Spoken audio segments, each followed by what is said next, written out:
Many years ago, I learned that one of the most powerful ways you can really squeeze people and get great reaction from them is by stacking the effects.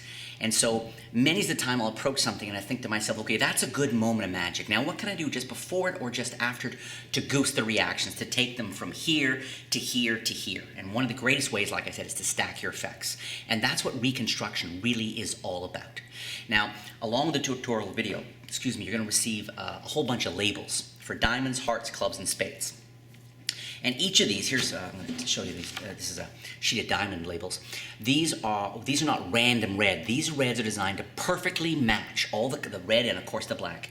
Perfectly match the bicycle brand cards I use, and I'm sure these will work with about 98% of the cards out there in the world. Not some of the more graphic brand designs. It won't work, of course, but with most standard used cards, these labels will work beautifully. Okay, and because we've included diamonds, hearts, clubs, and spades, you're going to have a wide range to choose from. Now, before we go any further, what you need is to use a card. I'm going to make the 2 in a moment look like a 3.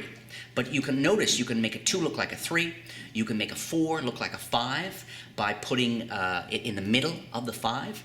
You can make a 4 look like a 5. You can make a 7 and an 8 look interchangeable as well, because what I can do is I can add one right in here to the 7, make the 7 look like an 8. So you really can use these 9 like a 10. I don't think so. Oh yeah, can you make it look? No, it's because it's centered on the 9. So it'll work with all 4 suits and at least 3 or 4 cards each. So in every normal pack of cards. Now, probably the best way to use this all the time is to buy a pack of cards called a forcing pack from a magic dealer. And there you can get an entire pack of 52 cards, and they're all 2 of diamonds. So you can make them all look like 3s and Bob's your uncle sort of thing. But the key here is I wanted to make sure we included labels so that from any deck of cards you could use these labels again and again, okay, and find a whole bunch of options, because it makes for a killer giveaway that you give away at the end. Having said all that, here's what I'm going to do. I'm going to take a 2 of diamonds, and I'm going to take one of the beautifully printed, color perfectly correct, and put it dead center here and make my 2 look, let's see here, not bad, like a 3.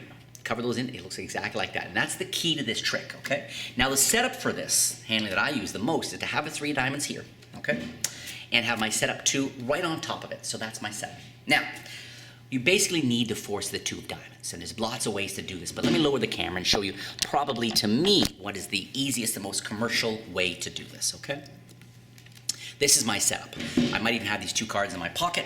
I can do anything I want with my deck of cards. When I want to do this trick, I put the deck in my pocket or in my case, maybe do a mentalism or something with coins, take the deck out, and when I take the deck out, I make sure that the other cards that I've set up in my pocket come along for the ride, and I'm perfectly set up on top. So I've got a 3, my prepared 2, and my legitimate 3. I start, I maybe give the cards a false cut, spread them out like this. They touch any card. They touch one, and I'm going to use topper. I want it to look like I show them this card, but what in fact I do is I push it in, turn the hand over, and show them the 2 on top. I'm actually using my prepared card, but I only show the top bit. So in performance, it looks like they touch literally any card they want. I turn the card over, give them a quick peek at their card. They see it to be a 2, right? Then I square it in apparently into the middle, and I'm here. Leaves everything on top. That's topper. It's just a beautiful technique, Frank Garcia. So as I turn over, I'm going to push that flush, pull this off the top, show it, tap it in like this, maybe even riffle and pause and come on down. Now, false cut. See, like this, okay? I say, look, let's do this. I'm going to turn the card over. It's a 3. Now, let's see what I'm going to do here. The 2 and the 3 there, like that. Okay, good, okay. They're going to cut there. Now, next, I give the pack a false cut, like this, and I say, let's see if I can find your card. Was that your card? I do a double lift. 3 diamonds, that's your card. They say no. I say, you're sure it wasn't the 3 diamonds? They go, no. I say, okay, well, look. I turn the card over, I say, put your mark on there, and they put their mark on the card. I think it's a really important part of the trick that they see that. So now you're dealing with kind of a super cool card, because clearly you do this double lift. It looks like an ordinary 3 of diamonds, and it's a marked card, but they've actually secretly marked the prepared card. I say, well, if this wasn't, what was your card? And they say, it's a 2 of diamonds. I go, oh, so close. Well, watch. Wave up my hand, I'll change this to a 2 of diamonds. Like this, there, ta-da. Now, do not underplay that line. That actually gets a good laugh a lot of the time. Boop, magic trick. It's a 2, and they don't believe you. And you say, oh yeah, I guess not, because I mean, after all, you got these give it away here like this. So I turn this over, take the card off, put this in my pocket, and this is my situation now.